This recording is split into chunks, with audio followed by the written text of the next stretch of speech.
Hello students, welcome to Pradis Institute of Education. I am your Roshali ma'am and I am going to teach you chemistry for your class 10th board examinations. तो हम हैं एग्जामपुर में and in Exampur we are preparing for 10th board examination.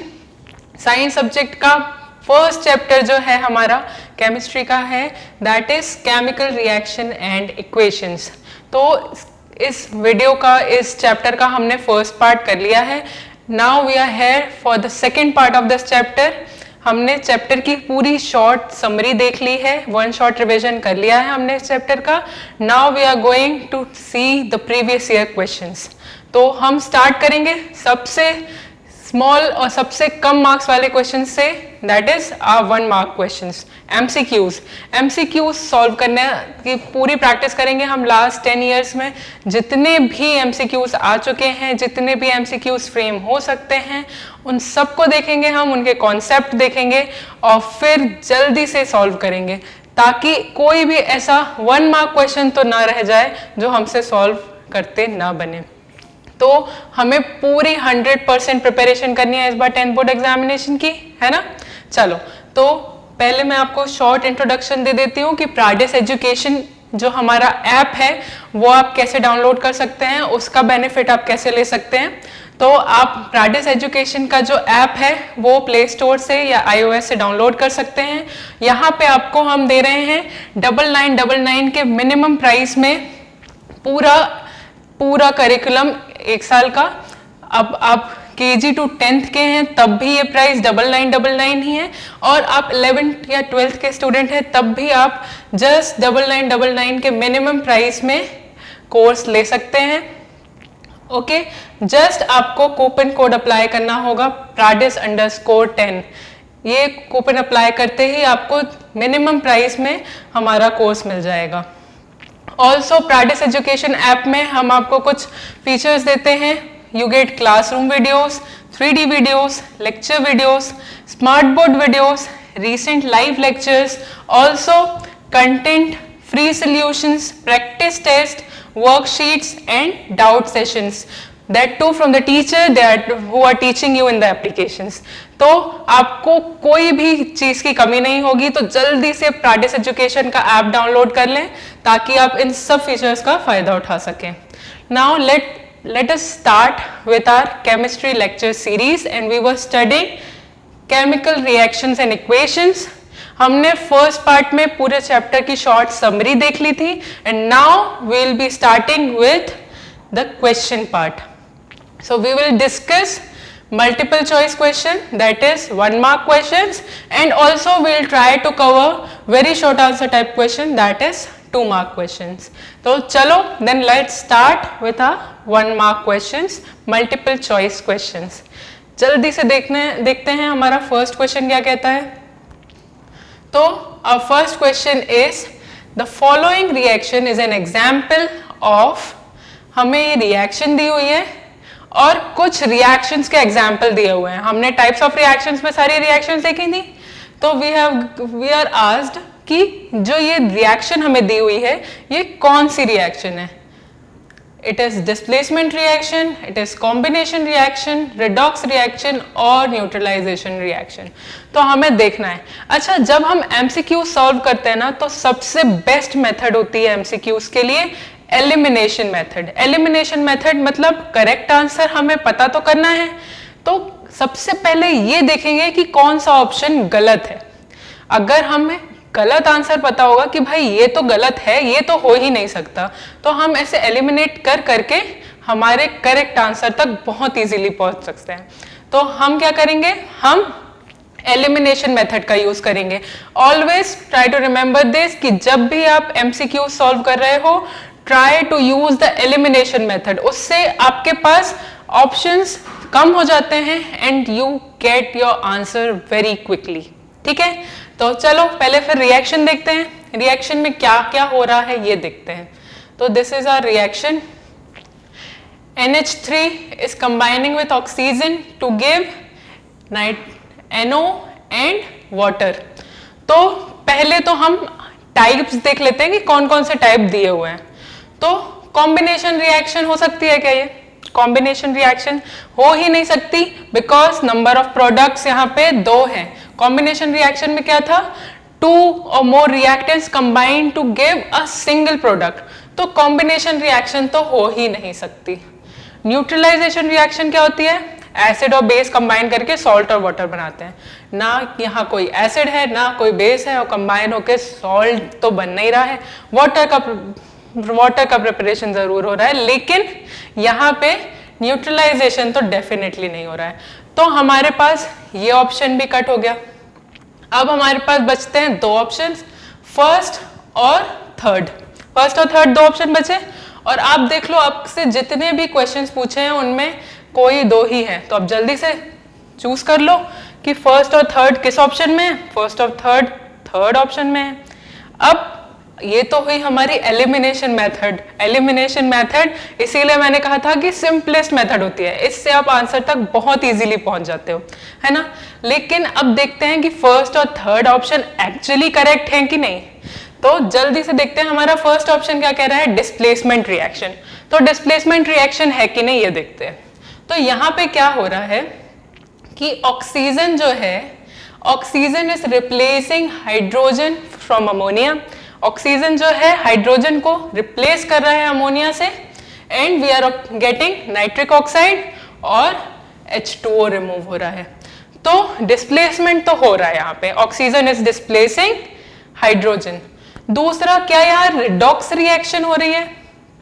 तो अगर मैं oxygen और hydrogen के involvement की बात कर रही हूं तो डेफिनेटली यहाँ रिडॉक्स रिएक्शन तो हो ही रही होगी, क्योंकि ऑक्सीडेशन क्या है और रिडक्शन क्या है। Oxidation is addition of oxygen और removal of hydrogen, and what is reduction, reduction is addition of hydrogen and removal of oxygen. अब यहाँ इस रिएक्शन में ऑक्सीजन का भी इन्वॉल्वमेंट है और हाइड्रोजन का भी, तो मतलब रिडॉक्स रिएक्शन होने के भी चांसेस हैं। तो देख लेते हैं जल्दी से। यहाँ क्या हो रहा है, नाइट्रोजन के साथ हाइड्रोजन था, नाइट्रोजन ने हाइड्रोजन रिमूव किया, रिमूवल ऑफ हाइड्रोजन हुआ, और also there is an addition of oxygen. तो यहाँ तो ऑक्सीडेशन हो रहा है, ऑक्सीडेशन तो हो रहा है यहाँ, है ना। ऑल्सो ऑक्सीजन जो था, ऑक्सीजन में हाइड्रोजन का एडिशन हो रहा है, मतलब ऑक्सीजन सिर्फ ऑक्सीजन मॉलिक्यूल था, अब वाटर मॉलिक्यूल हो रहा है, मतलब there is an addition of hydrogen. Addition of hydrogen is reduction. और जिस रिएक्शन में ऑक्सीडेशन और रिडक्शन साथ साथ होते हैं वो रिएक्शन तो हमारी रिडॉक्स रिएक्शन होती ही है। तो इससे हमें पता चल गया कि ये रिएक्शन डिस्प्लेसमेंट रिएक्शन भी है और रिडॉक्स रिएक्शन भी है। तो जल्दी से चेक कर लेते हैं अपने आंसर को। Yes, C is the correct option, है ना। The reaction provided is a mixture of displacement and redox reaction. Oxygen displaces hydrogen in ammonia, making it a displacement reaction. Also, nitrogen gets oxidized and oxygen is reduced, resulting a redox reaction. तो इससे हमें पता चल गया कि ये जो reaction हमें दी हुई है ये डिस्प्लेसमेंट रिएक्शन भी है और रिडॉक्स रिएक्शन भी। चलो, ये क्वेश्चन तो बहुत इजी था ना। चलो अब नेक्स्ट क्वेश्चन देखते हैं। नेक्स्ट क्वेश्चन हमारा कहता है कि which of the following statement about the given reaction are correct. हमें एक रिएक्शन दी हुई है और हमें कुछ सेट ऑफ स्टेटमेंट्स दिए हैं और हमें बताना है कि इनमें से करेक्ट स्टेटमेंट कौन कौन सा है। तो फिर से हम वही मेथड अपनाने वाले हैं। पहले हम देखेंगे कि इनकरेक्ट स्टेटमेंट कौन सा है। तो नीचे से स्टार्ट कर ले, नीचे से स्टार्ट करते हैं। चलो, तो यहाँ पे क्या हो रहा है, इस रिएक्शन में हमें दिया गया है कि water is acting as an oxidizing agent. Also एक ऑप्शन हमें ये भी है कि water is acting as a reducing agent. अब वाटर या तो ऑक्सीडाइजिंग एजेंट हो सकता है या रिड्यूसिंग एजेंट हो सकता है ना। तो इनमें से कोई एक ऑप्शन तो गलत है। जल्दी से अपनी रिएक्शन की तरफ देखते हैं।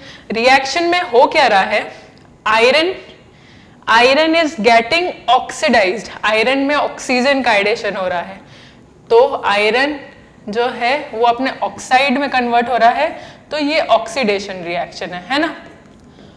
ऑल्सो यहाँ पे वाटर के में हाइड्रोजन था, ऑक्सीजन था, और अब जो है हाइड्रोजन का फॉर्मेशन हो रहा है, वाटर से हाइड्रोजन का फॉर्मेशन, मतलब रिमूवल ऑफ ऑक्सीजन हो रहा है, तो ये डेफिनेटली रिडक्शन है। अब हमसे पूछा है ऑक्सीडाइजिंग एजेंट और रिड्यूसिंग एजेंट। तो ऑक्सीडाइजिंग एजेंट और रिड्यूसिंग एजेंट पहचानने का मैंने आपको तरीका बताया था कि द सब्सटेंस जिसका रिडक्शन हो रहा हो that is our oxidizing agent. मतलब जिस सब्सटेंस का रिडक्शन हो रहा हो, यहाँ वाटर का रिडक्शन हो रहा है, तो डेफिनेटली वाटर मेरा ऑक्सीडाइजिंग एजेंट होगा। क्यों? क्योंकि वो आयरन को ऑक्सीडाइज कर रहा है, खुद रिड्यूस हो रहा है। और ऑल्सो यहाँ पे आयरन का ऑक्सीडेशन हो रहा है, तो iron will be my reducing agent, है ना। चलो, तो अब जल्दी से अब हमें पता चल गया कि ऑक्सीडाइजिंग एजेंट कौन है, रिड्यूसिंग एजेंट कौन है, ऑक्सीडेशन किसका हो रहा है, रिडक्शन किसका हो रहा है। तो अब जल्दी से ऑप्शंस की तरफ देखते हैं। फर्स्ट ऑप्शन मेरा कह रहा है कि iron metal is getting oxidized. True, iron का ऑक्सीडेशन हो रहा है। वाटर इज गेटिंग रिड्यूस्ड, ये भी true, water is getting reduced actually. Water is acting as an reducing agent. Water is acting as a reducing agent. अब आप बताओ कि water यहाँ पे हमने अभी बोला कि ऑक्सीडाइजिंग एजेंट है, तो water can either be a oxidizing agent or a reducing agent. तो इन दोनों में से जो ऑप्शन गलत है वो है third option. So water is acting as an oxidizing agent in this reaction, right? तो हमारा थर्ड ऑप्शन गलत होगा। अब 1 2 4 तीनों सही हैं, सिर्फ थर्ड गलत है। तो अब जल्दी से सेलेक्ट करेंगे। हमारा करेक्ट ऑप्शन है 1 2 and 4, जिसमें भी दिख जाए आपको। तो C is our correct option, right. तो here oxygen combines with water to get oxidized, so oxygen is removed from water, hence it is getting reduced. तो water is providing oxygen and it acts as an oxidizing agent. पूरा explanation देख लिया हमने इस reaction का। अगर इस type के कोई भी क्वेश्चन आपसे पूछे जाएं, ऑक्सीडाइजिंग एजेंट, रिड्यूसिंग एजेंट, कोई भी रिएक्शन दी जाए, तो आप इजीली आइडेंटिफाई कर सकते हैं, राइट। चलो, then let's move to our third question. Third MCQ देखते हैं हम अपना। हमसे पूछा गया है which of the following are exothermic processes. हमें एक्सोथर्मिक प्रोसेसेस डिटरमाइन करनी है। अब एक्सोथर्मिक प्रोसेसेस कैसे डिटरमाइन करेंगे हम? सबसे पहले तो हम ये देखेंगे कि कौन से एक्सोथर्मिक प्रोसेसेस नहीं है। तो नीचे से स्टार्ट करते हैं। Sublimation of camphor. Sublimation of camphor. अब सब्लिमेशन क्या होता है? सब्लिमेशन इज अ प्रोसेस जिससे सॉलिड डायरेक्टली वेपर में कन्वर्ट होता है और वाइस वर्सा, या फिर मतलब सॉलिड डायरेक्टली वेपर में कन्वर्ट होता है और vapour is directly converting into solid. अब यहां पे बोला गया है सब्लिमेशन ऑफ कैम्फर। कैम्फर के क्रिस्टल्स का सब्लिमेशन, मतलब क्रिस्टल्स हैं तो सॉलिड का सब्लिमेशन हो रहा है वेपर में। तो आपको पता है कि अगर सॉलिड को आपको गैस में या वेपर में कन्वर्ट करना हो तो उसके लिए क्या करना पड़ता है? हमें हीट देनी पड़ती है। हीट देनी पड़ रही है तो मतलब एक्सोथर्मिक प्रोसेस तो नहीं है। एक्सोथर्मिक प्रोसेस से तो हीट रिलीज होती है, हीट एब्जॉर्ब किसमें होती है? एंडोथर्मिक प्रोसेस में। तो this is not our exothermic process. Exothermic तो नहीं है, ये एंडोथर्मिक प्रोसेस है। तो ये ऑप्शन तो हमारा गलत हो गया। दूसरा है evaporation of water. Evaporation of water, water किसके प्रेजेंस में इवेपोरेट होता है? या तो हम उसे एक्सटर्नल टेम्परेचर दे रहे हैं या फिर it evaporates in presence of sunlight, मतलब definitely absorption हो रहा है हीट का। अब if there is an absorption of heat तो ये भी हमारी एंडोथर्मिक प्रोसेस है, एक्सोथर्मिक प्रोसेस तो नहीं। तो ये ऑप्शन भी गलत हो गया। अब डाइल्यूशन ऑफ एन एसिड। अब आप देखो इस स्टेज में हमें एक्चुअली देखा जाए तो बाय एलिमिनेशन मेथड हमें करेक्ट आंसर तो पता चल गया है, क्योंकि हमें इन चार में से कोई भी दो ऑप्शन चूज करने थे। हमने दो गलत बोल दिए तो बाकी के दो तो सही होंगे ही, है ना। तो इस स्टेज में हमें करेक्ट ऑप्शन एक्चुअली पता है कि फर्स्ट और सेकंड ही करेक्ट हो सकते हैं। तो हम बोल सकते हैं कि हाँ, ए हमारा करेक्ट ऑप्शन होगा। लेकिन क्योंकि हम पढ़ रहे हैं तो हम पूरा डेप्थ में पढ़ेंगे। करेक्ट ऑप्शन ये क्यों होगा ये भी देखते हैं। तो डाइल्यूशन ऑफ एन एसिड, जब हम एसिड को डाइल्यूट करते हैं तो जैसे गर्म तवे में आप पानी डाल दो तो अचानक से हीट निकलती है ना, एग्जैक्टली वैसा होता है। अब एसिड हमारा बहुत करसिव नेचर का, अगर हम उसे वाटर में डालते हैं तो बहुत ही लार्ज अमाउंट में हीट निकलती है, ठीक है। तो ये जो डाइल्यूशन ऑफ एन एसिड है, it is actually an exothermic process. मतलब जब हम एसिड को डाइल्यूट करते हैं, जब हम वाटर में डालते हैं एसिड को, तो हमेशा हीट रिलीज होती है। तो this is our exothermic process. अब लास्ट है हमारा reaction of water with quicklime. Quicklime CaO है ना, कैल्शियम ऑक्साइड को क्विकलाइम बोलते हैं। जब भी क्विकलाइम की रिएक्शन होती है वाटर के साथ, तो बहुत लार्ज अमाउंट में हीट इवॉल्व होती है। कौन सी रिएक्शन होती है, हमने बहुत बार पढ़ा है इसे, कॉम्बिनेशन रिएक्शन होती है ये हमारी। CaO plus H2O gives CaOH twice, है ना। क्विकलाइम जो है it reacts with water to give slaked lime, बोलते हैं हम इसे स्लेकेड लाइम। और इस रिएक्शन में it is a combination reaction, और इस रिएक्शन में बहुत ही लार्ज अमाउंट में हीट इवॉल्व होती है। तो ये भी हमारी एक्सोथर्मिक प्रोसेस है।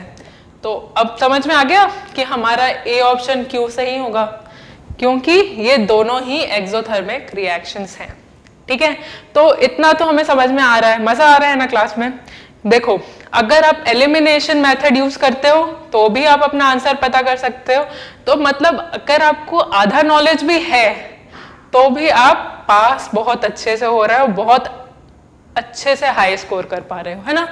चलो अब नेक्स्ट क्वेश्चन में आते हैं हम। नेक्स्ट क्वेश्चन इज, हमें बहुत अब बड़ा क्वेश्चन दिया हुआ है, आराम से पहले क्वेश्चन को रीड करना बहुत जरूरी है। जब तक आपने क्वेश्चन को रीड नहीं किया आप आंसर तक नहीं पहुंच सकते। तो जल्दी से क्वेश्चन रीड करेंगे। क्वेश्चन कह रहा है 3 beakers labeled A, B and C each containing 25 ml of water were taken। मतलब हमने 3 बीकर लिए A, B and C और सब में 25 ml वाटर ले लिया। अब a small amount of sodium hydroxide, anhydrous copper sulphate and NaCl were added to the beaker. अब हमने 3 बीकर लिए, ABC तीनों को नेम कर दिया, सब में 25 ml हमने वाटर लिया। अब तीनों में हमने एक एक करके क्या डाला, एक में हमने सोडियम हाइड्रोक्साइड डाला, एक में हमने कॉपर सल्फेट डाला और एक में NaCl that is common salt डाला, ठीक है। अब क्या करेंगे, it was observe that there was an increase in temperature of the solutions contained in beaker A and B, whereas in the case of beaker C the temperature of the solution falls। हुआ क्या, जैसे ही हमने ये salt डाले या chemicals डाले तो क्या हुआ, A और B बीकर का टेम्परेचर बढ़ा, there was a rise in temperature of A and B। लेकिन जो C नंबर का बीकर था उसका टेम्परेचर कम हुआ, मतलब C सोल्यूशन का टेम्परेचर कम हुआ। तो अब हमें आइडेंटिफाई करना है कि कौन से ऑप्शंस इनमें से सही हैं। तो सबसे पहले तो हम देखेंगे कि इसमें बात किस बारे में हो रही है। तो डेफिनेटली अगर टेम्परेचर बढ़ने घटने की बात हो रही है, मतलब हीट एक्सचेंज की बात हो रही है, तो यहाँ पे एक्सोथर्मिक और एंडोथर्मिक प्रोसेसेस की बात हो रही है ना। तो फिर से हम अपनी एलिमिनेशन मेथड पे आ जाते हैं। एलिमिनेशन मेथड से हम ये देखेंगे कि कौन से ऑप्शंस जो हैं वो गलत है। तो फर्स्ट ऑप्शन है हमारा, in beakers A and B the exothermic process has occurred. अब सोचने वाली बात है कि A और B का टेम्परेचर बढ़ा है, मतलब रिएक्शन से हीट रिलीज हुई तभी तो टेम्परेचर बढ़ा, हीट रिलीज हुई तभी तो हम देख पा रहे हैं कि टेम्परेचर इंक्रीज हुआ, there was an release of energy, release of heat. तो एक्सोथर्मिक तो नहीं होगा, है ना। In case of A and B temperature अगर बढ़ा है तो एक्सोथर्मिक प्रोसेस होगी। तो सबसे पहले हम ये देखेंगे कि क्वेश्चन कह क्या रहा है। क्वेश्चन कह रहा है कि A और B 2 बीकर है, दोनों बीकर में रिएक्शन के बाद टेम्परेचर बढ़ा और सी जो बीकर था हमारा उसमें सोल्यूशन का टेम्परेचर कम हुआ। तो अगर ए और बी का टेम्परेचर बढ़ रहा है और सी का कम हो रहा है, मतलब there is an involvement of heat. किस बारे में बात हो रही है यहाँ पे? हीट के बारे में बात हो रही है। तो अगर there is an involvement of heat तो कौन सी रिएक्शंस हो सकती है हमारी? ये endothermic reaction and exothermic reaction, है ना। तो अब हमें पता है कि in exothermic reaction heat release होती है। अब हीट रिलीज होगी तो टेम्परेचर बढ़ेगा, और इन एंडोथर्मिक रिएक्शन हीट एब्जॉर्ब होती है। तो मतलब एनवायरनमेंट से हीट एब्जॉर्ब हुई तो सराउंडिंग का टेम्परेचर कंपैरेटिवली कम हो जाएगा। तो अब देखो, in case of A and B temperature बढ़ रहा है, मतलब डेफिनेटली ए एंड बी में एक्सोथर्मिक रिएक्शन हो रही होगी, है ना। तो हमारा फर्स्ट ऑप्शन कह रहा है in A and B the exothermic process has occurred. A and B में एक्सोथर्मिक प्रोसेस हुई है, तो डेफिनेटली एक्सोथर्मिक प्रोसेस ही हुई है ना। ए एंड बी में एक्सोथर्मिक प्रोसेस हुई है। अब दूसरा ऑप्शन हमारा कह रहा है कि in A and B endothermic process has awkward.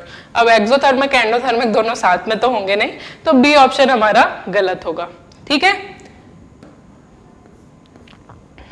B option हमारा गलत है। थर्ड ऑप्शन हमारा कह रहा है कि in beaker C exothermic process has occurred. अब सी बीकर में एक्सोथर्मिक प्रोसेस होती तो दोनों तीनों साथ में नहीं होते, मतलब इसमें भी टेम्परेचर राइज ही होता, बट सी का टेम्परेचर फॉल हो रहा है, मतलब हीट एब्जॉर्ब हो रही है। तो सी में एंडोथर्मिक प्रोसेस हो रही है। तो हमारा ये जो थर्ड ऑप्शन है ये भी गलत है। तो सही ऑप्शन कौन सा होगा फिर हमारा? कि in beaker C endothermic process is occurred. तो सी में एंडोथर्मिक कौन कौन से हो गया? ए और बी बीकर में एक्सोथर्मिक प्रोसेस हो रही है, और जो हमारा सी बीकर है उसमें एंडोथर्मिक प्रोसेस हो रही है। अब देखो कौन कौन से फर्स्ट और फोर्थ ऑप्शन हमारा सही है, तो हमारा सी ऑप्शन जो है वो सही है, ठीक है। C option is correct. चलो then let's move to our next question. Next question देखते हैं जल्दी से। Which among the following is a double displacement reaction?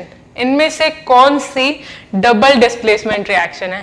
तो डबल डिस्प्लेसमेंट रिएक्शन का क्विक रिवीजन करते हैं। डबल डिस्प्लेसमेंट रिएक्शन मैंने कैसे समझाया था कि जब भी there is an exchange of ions in the reactants, मतलब सिंपल एग्जांपल मैंने दिया था ना कि मैं कुछ ऐसा खाना लाई हूँ जो मुझे नहीं पसंद लेकिन मेरी दोस्त को पसंद है, और मेरी दोस्त कुछ ऐसा खाना लाई है जो उसे नहीं पसंद लेकिन मुझे पसंद है। तो we can exchange our tiffins, we can exchange our lunch boxes, और हम दोनों ही खुश। सिमिलर होता है in case of double displacement reaction. क्या होता है कि there is an exchange of ions, reactants आपस में ही आयंस एक्सचेंज कर लेते हैं, दोनों खुश। तो रिएक्शन बहुत सिंपल होती है इस केस में। तो अब फर्स्ट जो हमारी रिएक्शन है, फर्स्ट रिएक्शन बोल रही है कि पीबी की रिएक्शन हो रही है CuCl2 से, और PbCl2 बन रहा है कॉपर से। तो अगर हम गौर से देखें तो डिस्प्लेसमेंट तो हो रहा है इस रिएक्शन में, but it is single displacement, है ना, डबल डिस्प्लेसमेंट नहीं है। तो it is a normal displacement reaction. तो ये ऑप्शन हमारा गलत होगा, है ना। सेकेंड जो हमारी रिएक्शन है, इट इज सेइंग कि Na2SO4 is reacting with BaCl2 to give BaSO4 and NaCl। अब ये रिएक्शन अगर हम गौर से देखें तो सोडियम सल्फेट बेरियम क्लोराइड के साथ रिएक्ट करके बेरियम सल्फेट और सोडियम क्लोराइड बना रहा है। मतलब सोडियम और बेरियम ये आपस में ही आयंस एक्सचेंज कर रहे हैं। तो this is definitely double displacement reaction, क्योंकि दो आयंस यहाँ पे डिस्प्लेस हो रहे हैं, दोनों आपस में ही एक्सचेंज कर ले रहे हैं, है ना। तो this is our displacement reaction. तो सेकेंड रिएक्शन तो हमारी डिस्प्लेसमेंट रिएक्शन है। अब third reaction is carbon is combining with O2 to give CO2। तो कंबाइनिंग, तो it is not a displacement reaction, it is definitely a combination reaction. Carbon जो है oxygen के साथ कंबाइन होके CO2 बना रहा है, तो it is a combination reaction. तो ये भी गलत ऑप्शन है। फोर्थ ऑप्शन इज कि मीथेन जो है ऑक्सीजन के साथ रिएक्ट करके CO2 और H2O बनाता है। तो गौर से देखें तो ये रिएक्शन भी it is combustion of natural gas, हमने पढ़ा था। तो ये एक्सोथर्मिक रिएक्शन का एग्जाम्पल है, but it is not an displacement reaction. तो अब डिस्प्लेसमेंट रिएक्शन कौन सी है हमारी? सिर्फ सेकेंड वाली। तो what will be our correct option? Second one, right. चलो, तो ये तो बहुत इजी था, sodium and barium are displaced from each other salt, और ये डबल डिस्प्लेसमेंट रिएक्शन है। नेक्स्ट क्वेश्चन पे आते हैं जल्दी से। नेक्स्ट क्वेश्चन हमारा कह रहा है कि PbS reacts with ozone to form PbSO4। PbS जो है लेड सल्फाइड रिएक्ट कर रहा है ओजोन से, लेड सल्फेट बना रहा है। अब अगर हम इसकी बैलेंस्ड केमिकल इक्वेशन लिखें तो कितने number of ozone molecules require होंगे PbS को लेड सल्फेट बनाने के लिए? तो बैलेंस्ड केमिकल इक्वेशन की बात हो रही है तो रिएक्शन लिखना बेस्ट होता है। जल्दी से आपको पता है PbS कंबाइन हो रहा है ऑक्सीजन से, और फॉर्मेशन किसका हो रहा है? लेड सल्फेट PbSO4 का। अब हम देखेंगे कि यहां पे ऑक्सीजन के पास इन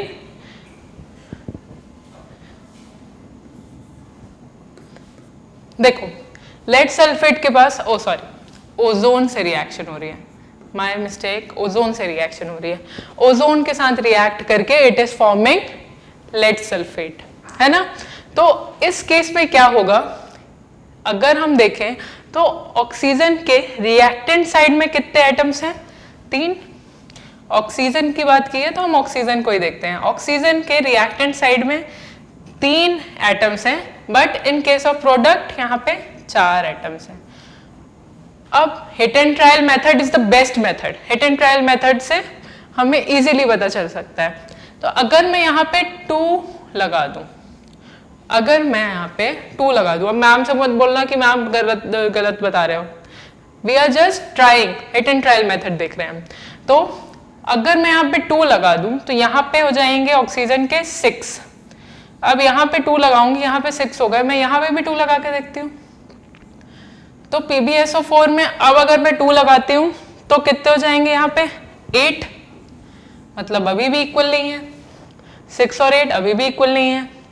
अगर मैं यहाँ पे 3 लगा देती हूँ तो यहाँ पे अब हो जाएंगे 9, और यहाँ पे अभी भी 8 है। यहाँ पे अगर मैं 3 लगा दूं तो अब हो जाएंगे यहाँ पे 12, है ना। 4 3 जा 12, तो यहाँ पे अब हो गए 12, अभी भी इक्वल नहीं है। रिएक्टेंट साइड में ऑक्सीजन के 9 है और प्रोडक्ट साइड में 12 एटम्स हैं। तो अब तीसरी बार मैं ट्राई करूंगी। अब मैं यहाँ पे ऑक्सीजन के साथ 4 लगा के देखती हूँ। सॉरी,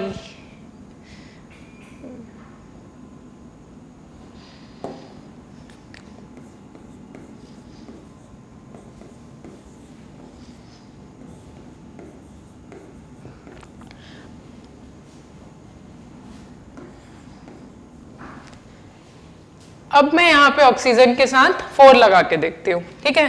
तो ओजोन के साथ मैंने 4 लगाया, तो अब ऑक्सीजन के कितने एटम्स हो गए? 12। और यहाँ पे भी अगर मैं, यहाँ पे तो 3 लगाया ही था हमने, अगर 3 से तो 12 एटम्स थे। तो अब अगर देखो तो ओजोन के कितने हमें एटम्स, कितने मॉलिक्यूल लग रहे हैं हमें ओजोन के बैलेंस करने के लिए इक्वेशन को? 4 मॉलिक्यूल्स लग रहे हैं, है ना। तो 4 molecules of ozone are required to balance 1 molecule of PbS, right?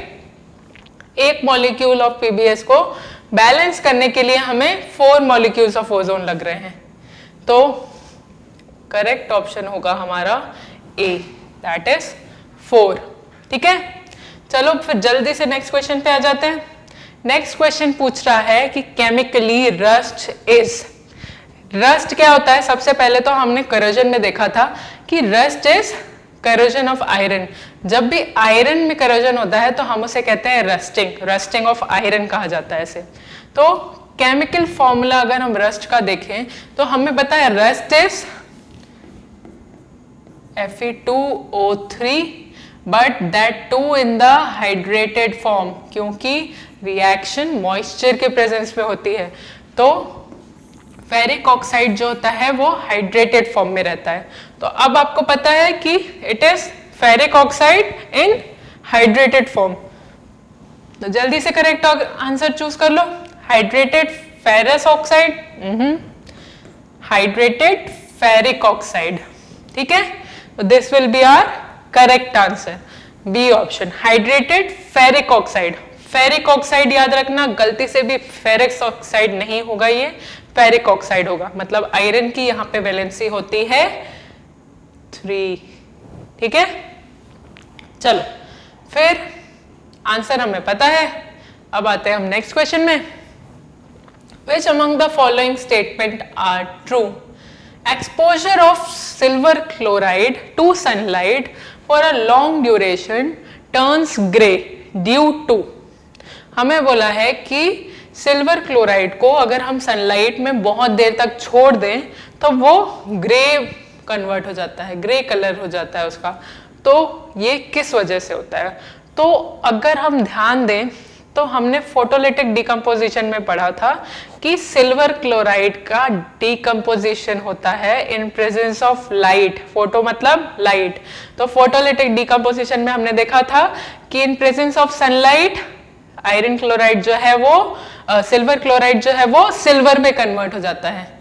तो यहाँ पे क्या बोलोगे आप? The formation of silver by decomposition of silver chloride. Silver chloride के डिकम्पोजिशन से सिल्वर का फॉर्मेशन हो रहा है। तो ये ऑप्शन तो हमारा सही होगा। बाकी ऑप्शंस देखते हैं जल्दी से। सेकेंड है सब्लिमेशन ऑफ सिल्वर क्लोराइड। अब सब्लिमेशन की तो इस स्टेटमेंट में कहीं भी बात नहीं हो रही है सब्लिमेशन की, सब्लिमेशन का तो जिक्र भी नहीं है, तो ये हमारा गलत ऑप्शन होगा। Third is decomposition of chlorine gas from silver chloride.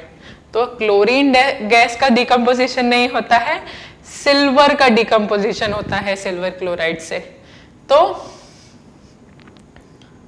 ये ऑप्शन भी गलत होगा।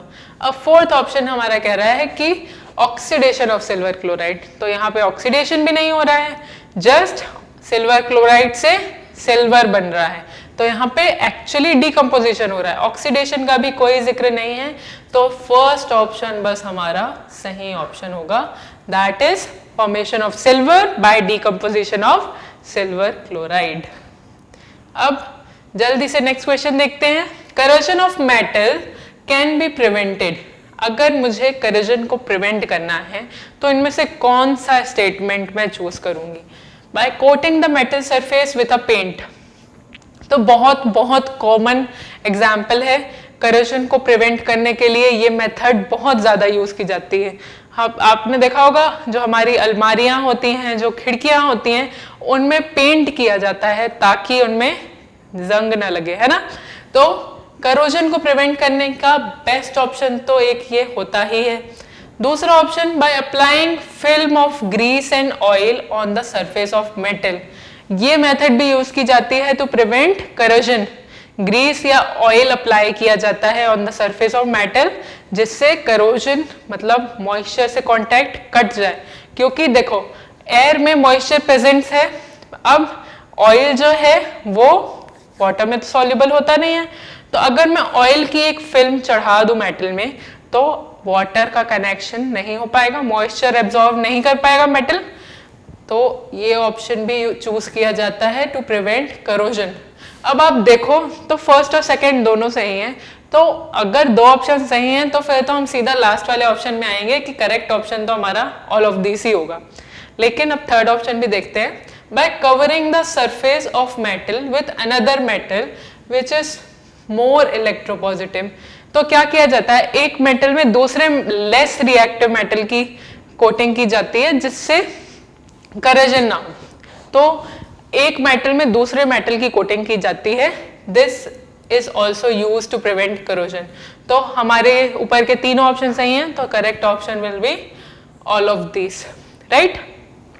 चलो नेक्स्ट क्वेश्चन देखते हैं। Next question is identify the chemical equation which represents a complete balanced equation for the reaction of barium chloride and sodium sulphate to give barium sulphate and sodium chloride.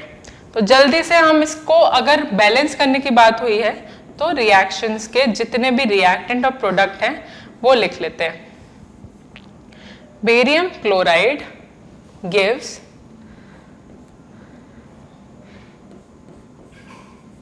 reacts with Na2SO4 to give barium sulfate and NaCl। तो क्या करेंगे हम, जल्दी से देखेंगे। Barium का reactant side में एक एटम है और प्रोडक्ट साइड में भी एक ही एटम है।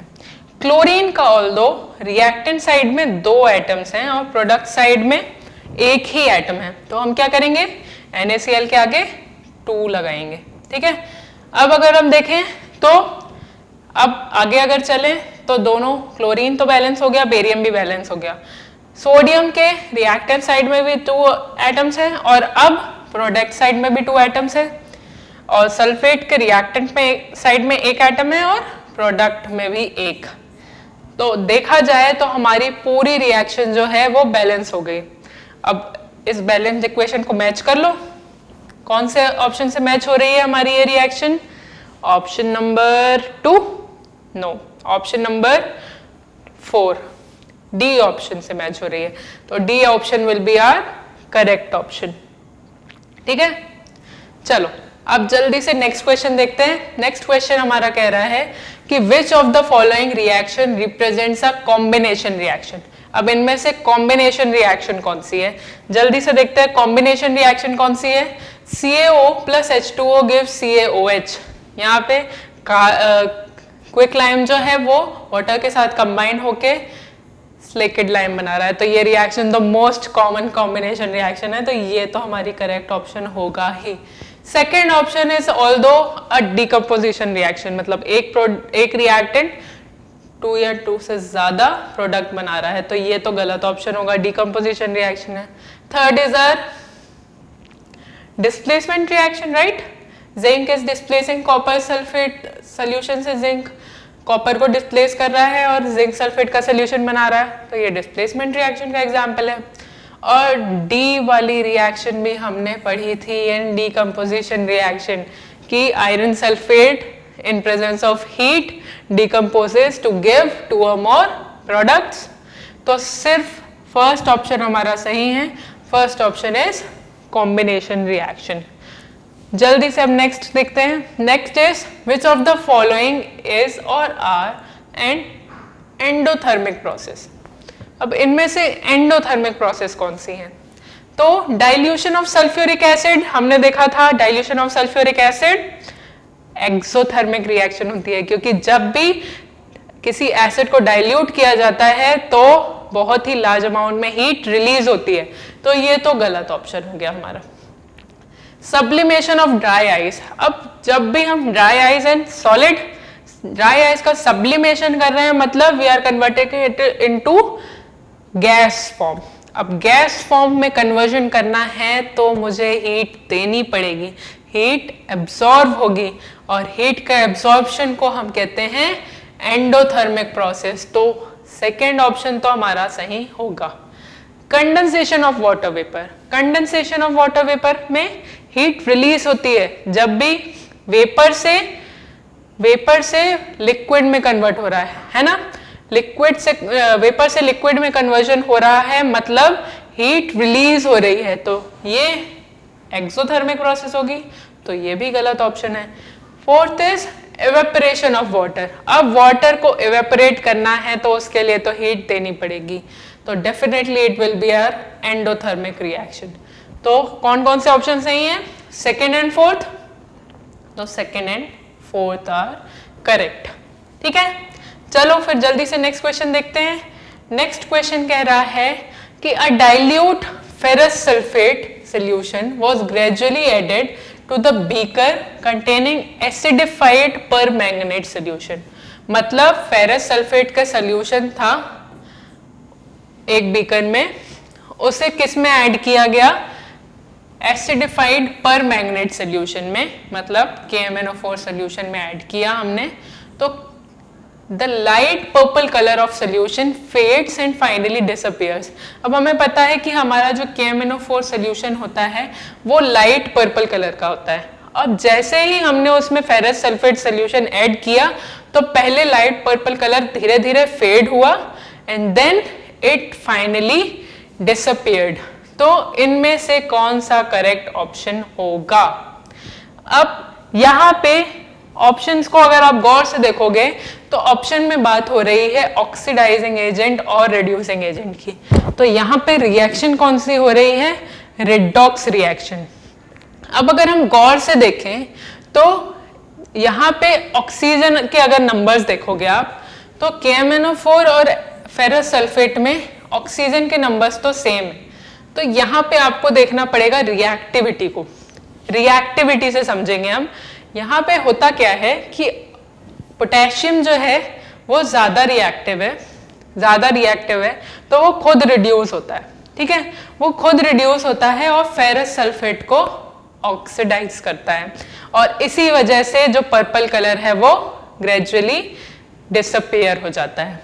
तो यहाँ पे क्या हो रहा है? KMnO4 is an oxidizing agent and thus it oxidizes ferrous sulphate. ठीक है, KMnO4 जो है वो ज्यादा रिएक्टिव है. It will work as an oxidizing agent और it will oxidize ferrous sulphate. मतलब KMnO4 का रिडक्शन हुआ है. रिडक्शन होने की वजह से ही कलर जो है वो डिसअपियर हो गया है. ठीक है, चलो then next question is saying in which of the following chemical equation the abbreviations represent the correct state of reactant and product involved at reaction temperature. अब हमें पूछा गया है कि कौन से एब्रिविएशन सही है. तो आप अगर देखो तो हाइड्रोजन गैस है, ऑक्सीजन गैस है. तो जहां भी हाइड्रोजन और लिक्विड और ऑक्सीजन लिक्विड है तो वो हमारे गलत ऑप्शंस होंगे.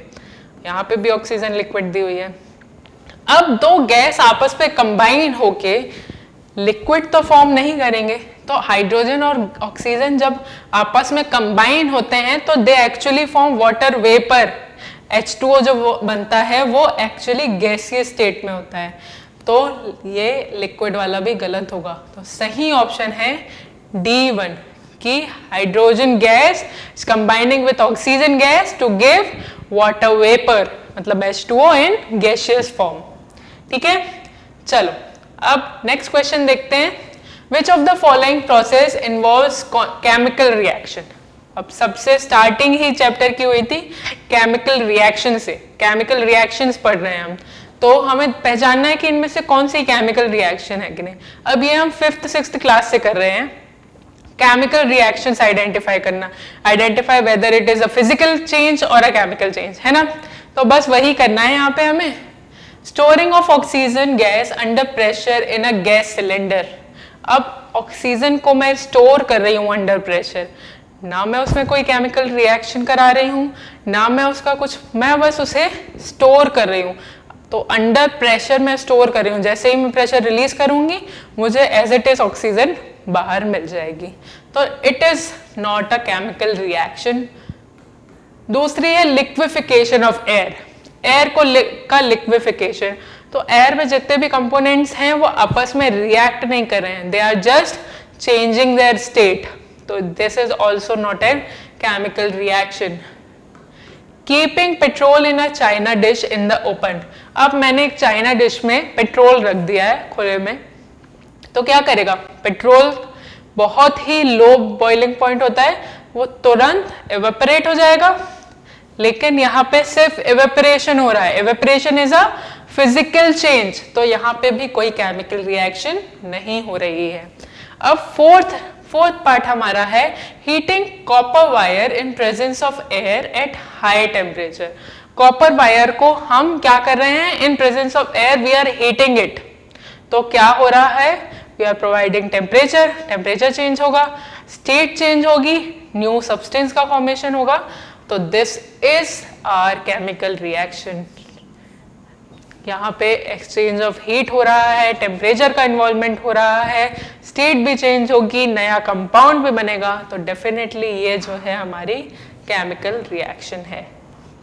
ठीक है, चलो अब नेक्स्ट में आते हैं हम जल्दी से। ये जो है ये बहुत बहुत बहुत इंपॉर्टेंट क्वेश्चन है और ये अक्सर पूछा जाता है। अगर एमसीक्यूज में नहीं तो 2 मार्क्स क्वेश्चन में आएगा, 3 मार्क्स क्वेश्चन में आएगा, तो हम उसमें भी इसका एग्जाम्पल देखेंगे, लेकिन एमसीक्यूज में किस तरह से फ्रेम किया जा सकता है इस क्वेश्चन को वो देख लेते हैं।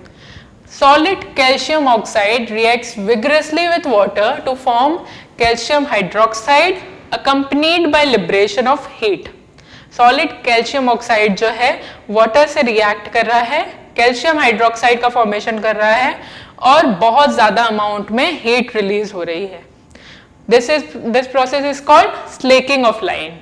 अब calcium hydroxide dissolves in water to form its solution called lime water. तो हमें बताना है कि इनमें से कौन से ऑप्शन सही होंगे।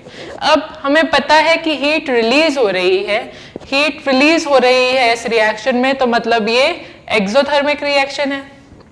तो जल्दी से जहां भी आपको एक्सोथर्मिक दिखे उसको तो आप सही मार्क कर ही लो।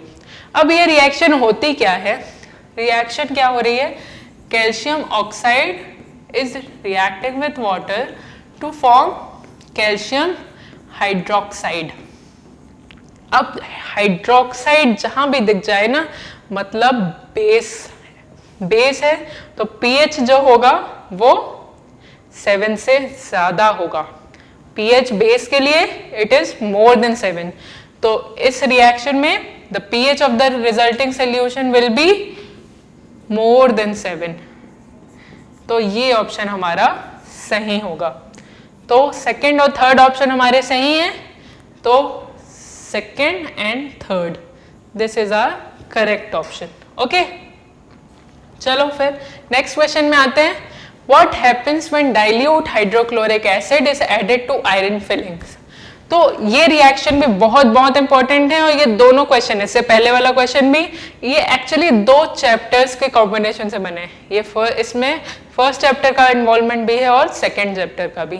ठीक है,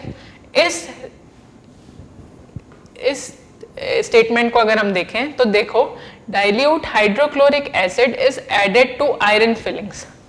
जब भी एसिड में आप मेटल डालते हो तो एक चीज तो कंफर्म है, जब भी आप किसी एसिड में मेटल डालते हो तो हाइड्रोजन गैस का एवोल्यूशन होता है। तो हाइड्रोजन गैस का एवोल्यूशन जहां भी आपको जिस भी ऑप्शन में दिख रहा है उसे आप करेक्ट मार्क कर लो। हाइड्रोजन गैस इज प्रोड्यूस्ड और साथ साथ जो भी मैं एसिड ले रही हूं उसका सॉल्ट बनेगा। तो since I am taking hydrochloric acid है तो यहाँ पे आयरन क्लोराइड बनेगा, आयरन का सॉल्ट, है ना। तो first option will be the correct option. Hydrogen gas evolve होती है और आयरन क्लोराइड बनता है। अब इस रिएक्शन को मैं लिख के बता देती हूँ कि रिएक्शन एक्चुअली होती क्या है। तो iron is reacting with HCl to give iron chloride plus hydrogen gas का इवोल्यूशन होता है। ठीक है, तो इस रिएक्शन में आयरन क्लोराइड बना और हाइड्रोजन गैस बनी। ठीक है, नेक्स्ट क्वेश्चन देखते हैं। फिर नेक्स्ट क्वेश्चन है, हमें एक पिक्चर दी हुई है और पूछा गया है कि which of the following is correct observation of the reaction shown in the above setup। अब ये पिक्चर अगर आप गौर से देखो तो ये पिक्चर आपके बुक में भी बनी हुई है ना। क्या हो रहा है कि magnesium ribbon when Burns in presence of oxygen magnesium oxide का फॉर्मेशन होता है और बहुत ही ज्यादा अमाउंट में व्हाइट लाइट दिखती है, हमें ब्राइट व्हाइट लाइट दिखती है क्योंकि मैग्नीशियम ऑक्साइड जो है वो व्हाइट कलर देता है बहुत ज्यादा, तो बहुत ही ब्राइट व्हाइट फ्लेम दिखती है हमें और व्हाइट पाउडर मैग्नीशियम ऑक्साइड का प्रोड्यूस होता है। तो अब जल्दी से ऑप्शंस देखते हैं। Brown powder of magnesium oxide, अभी मैंने कहा कि व्हाइट पाउडर बनता है तो दिस इज रॉन्ग। दूसरा कह रहा है कि colourless gas which turns lime water milky, तो यहाँ पे रिएक्शन हो रही है Mg is combining with O2 to give 2MgO। ठीक है, मैग्नीशियम ऑक्सीजन के साथ कंबाइन होकर मैग्नीशियम ऑक्साइड बना रहा है, तो यहाँ पे तो कोई गैस नहीं निकल रही है ना, तो ये ऑप्शन भी गलत होगा। थर्ड ऑप्शन हमारा कह रहा है magnesium ribbons burn with brilliant white flame.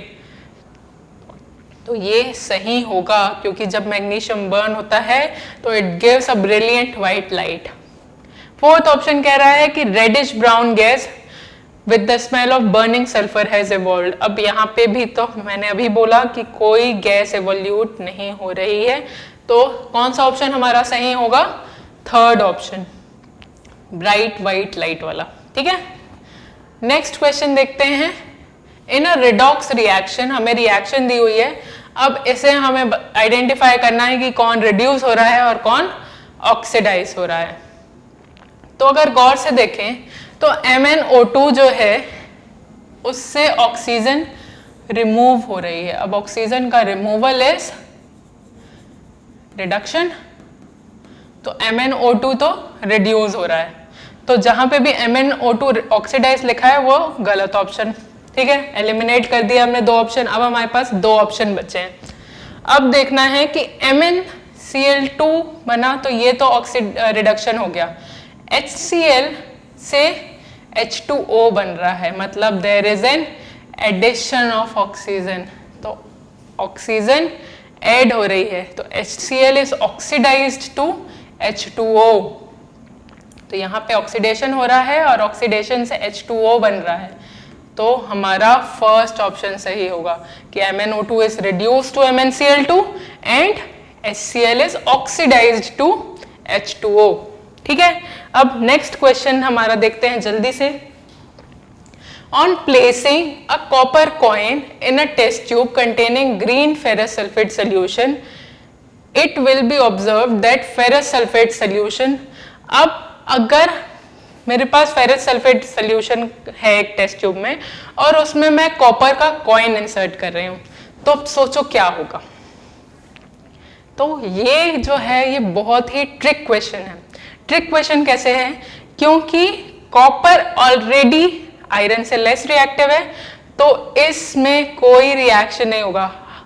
अगर हम क्वेश्चन को गौर से ना पढ़ें और अपन दिमाग ना लगाएं तो हम डायरेक्ट लगा देंगे कि क्या होगा, डिस्प्लेसमेंट हो जाएगा, कॉपर जो है वो आयरन को उसके सोल्यूशन से डिस्प्लेस कर देगा। लेकिन गलत, कॉपर आयरन से लेस रिएक्टिव है, तो कॉपर आयरन को उसके सोल्यूशन से डिस्प्लेस नहीं कर सकता है, तो यहाँ पे कोई भी चेंज नहीं होगा। तो ये करेक्ट ऑप्शन होगा, it remains green with no change in the copper coin. मतलब सोल्यूशन में कोई चेंज नहीं होगा, फेरस सल्फेट का सोल्यूशन ग्रीन कलर का था, वो ग्रीन कलर का ही रहेगा। ठीक है, चलो, तो ये ट्रिक क्वेश्चन है। ऐसे क्वेश्चंस का बहुत ध्यान देना है। अगर हम बिना सोचे बिना दिमाग लगाए अगर हम टिक करेंगे तो हम तो बोलेंगे कि यहाँ डिस्प्लेसमेंट रिएक्शन होगी और कॉपर जो है वो तो धक्के मार के निकाल देगा आयरन को उसके सोल्यूशन से, लेकिन ऐसा नहीं होगा। ये हमेशा याद रखना कि रिएक्टिव आयरन ज्यादा है कॉपर से, ठीक है, तो वो उसे उसके सोल्यूशन से डिस्प्लेस नहीं कर सकता है। ठीक है, next is which of the following gases is used to store fat and oil containing foods for a long time। अब इनमें से कौन सी गैस यूज होती है for storing fat and oil containing food? तो हमने पढ़ा था, हमें पता है कि हमारे जो चिप्स के पैकेट्स होते हैं उनमें कौन सी गैस भरी होती है?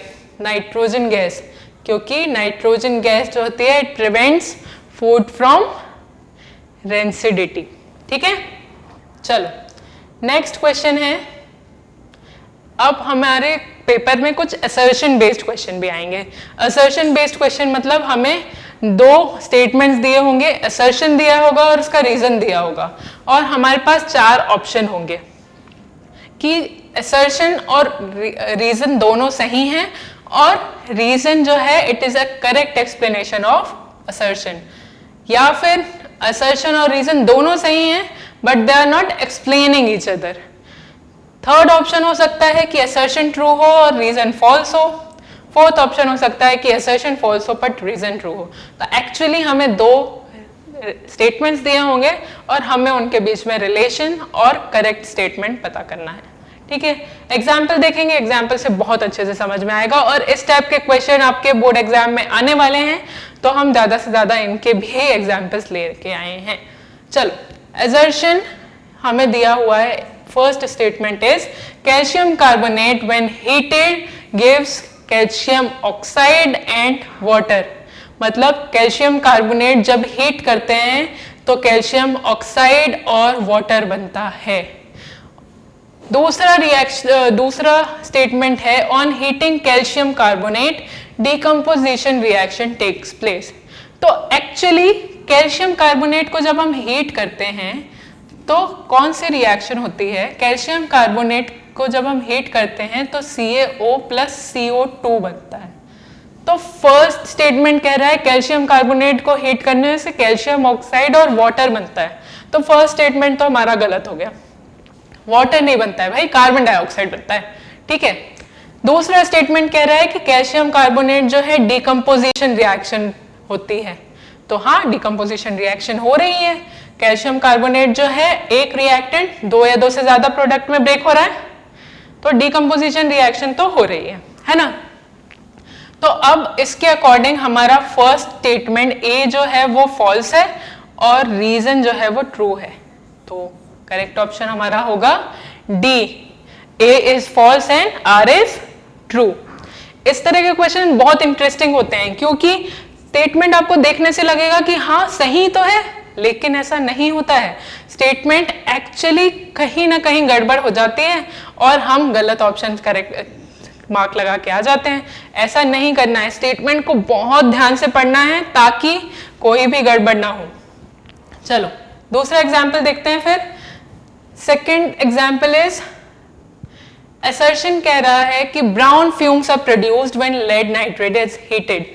लेड नाइट्रेट को जब हम हीट करते हैं तो ब्राउन फ्यूम्स प्रोड्यूस होती हैं और nitrogen dioxide gas is produced as a by product due to decomposition of lead nitrate.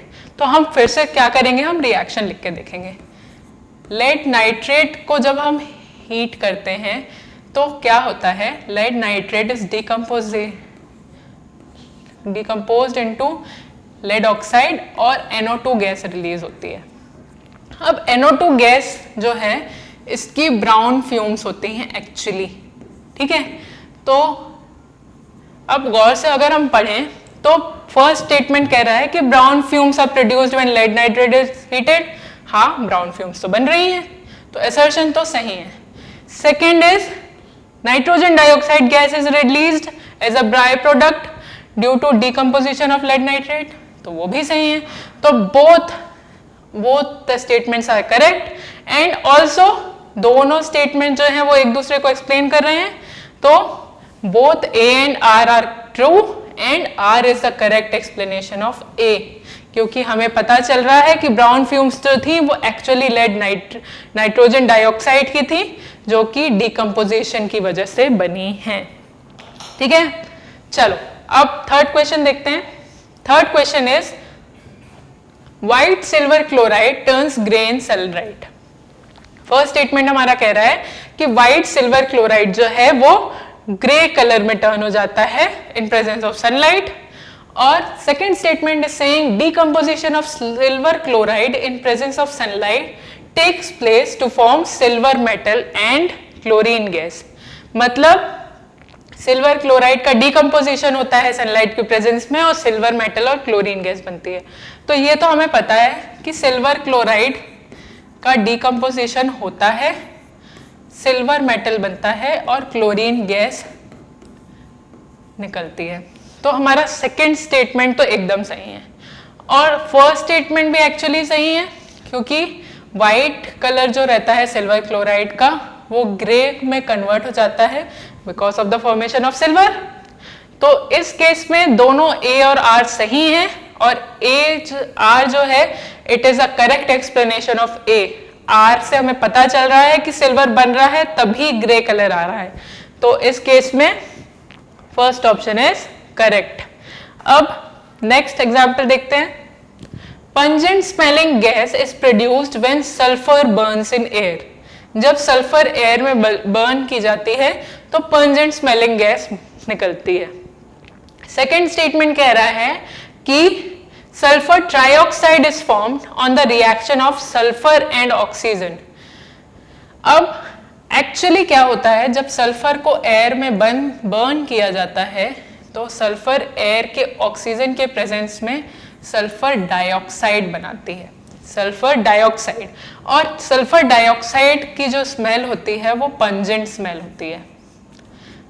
तो सेकेंड स्टेटमेंट तो हमारा गलत है कि सल्फर और ऑक्सीजन की रिएक्शन से सल्फर ट्राइऑक्साइड नहीं सल्फर डाइऑक्साइड बनता है। और फर्स्ट रिएक्शन इज सेइंग कि pungent smelling gas is produced, तो हाँ सल्फर डाइऑक्साइड की पंजेंट स्मेल होती है। तो दिस प्रूव्स कि हमारा असर्शन जो है वो करेक्ट है बट रीजन इज फॉल्स। ठीक है, तो इस केस में थर्ड ऑप्शन सही होगा। अब नेक्स्ट एग्जांपल देखते हैं। In a reaction of copper with oxygen, copper serves as a reducing agent. Copper की ऑक्सीजन के साथ जब रिएक्शन होती है तो कॉपर रिड्यूसिंग एजेंट का काम करता है। दूसरी रिएक्शन कह रही है the substance which gains oxygen in a chemical reaction is reducing agent। मतलब जो सब्सटेंस ऑक्सीजन गेन कर रहा है वो रिड्यूसिंग एजेंट होगा। तो पहले तो हम कॉपर और ऑक्सीजन की रिएक्शन लिख लेते हैं। Copper plus oxygen gives copper oxide. तो कॉपर जो है वो ऑक्सीडाइज हो रहा है, गेन कर रहा है ऑक्सीजन को कॉपर ऑक्साइड बनाने के लिए। तो इस केस में कॉपर जो है खुद ऑक्सीडाइज हो रहा है, मतलब it will B reducing agent. तो ये तो सही है। Also the substance which gains oxygen, जो ऑक्सीजन गेन करता है वो रिड्यूसिंग एजेंट होता है। तो ये भी सही है भाई, क्योंकि यहां पे क्या पता चल रहा है हमें कि कॉपर ऑक्सीजन गेन कर रहा है, कॉपर ऑक्साइड बना रहा है, वो रिड्यूसिंग एजेंट है। तो इससे हम कह सकते हैं कि जो भी ऑक्सीजन गेन करता है वो रिड्यूसिंग एजेंट होता है। तो इस केस में both A and R are correct and R is correct explanation of A. ठीक है, अब लास्ट एग्जाम्पल में आ जाते हैं जल्दी से अपने। लास्ट एग्जाम्पल हमारा कह रहा है कि silver bromide decomposition is used in black and white photography. Silver bromide decomposition जो है वो ब्लैक एंड व्हाइट फोटोग्राफी में यूज किया जाता है। तो yes, it is a very famous reaction of photolytic decomposition. Photolytic decomposition की बहुत ही फेमस रिएक्शन है ये। ठीक है, सिल्वर ब्रोमाइड का decomposition is used in black and white photography. ठीक है, अब दूसरा स्टेटमेंट कह रहा है कि light provides energy for this exothermic reaction. Light energy provide कर रही है एक्सोथर्मिक रिएक्शन के लिए। एक्सोथर्मिक रिएक्शन में तो एनर्जी रिलीज होनी चाहिए, और यहाँ पे डिकम्पोजिशन रिएक्शन में लाइट का इन्वॉल्वमेंट हो रहा है, तो डेफिनेटली एंडोथर्मिक रिएक्शन होगी, एक्सोथर्मिक नहीं। तो हमारा ये जो रीजन है वो गलत है। तो दिस सेज कि असर्शन जो है वो सही है बट रीजन गलत है। तो कौन सा ऑप्शन सही होगा हमारा? Third option, right. चलो, तो आज के लिए इतने क्वेश्चंस मेरे हिसाब से काफी हैं। नेक्स्ट क्लास में हम 2 मार्क क्वेश्चन और 3 मार्क क्वेश्चन देखेंगे साथ साथ, क्योंकि 2 मार्क क्वेश्चन और 3 मार्क क्वेश्चन में जनरली ऐसा होता है कि 1 पॉइंट 3 मार्क में ज्यादा होता है। मोस्टली क्वेश्चन दोनों के सिमिलर ही होते हैं, बट मार्किंग स्कीम कभी कभी चेंज हो जाती है, और या फिर पॉइंट एक आध कम पूछ लिया जाता है।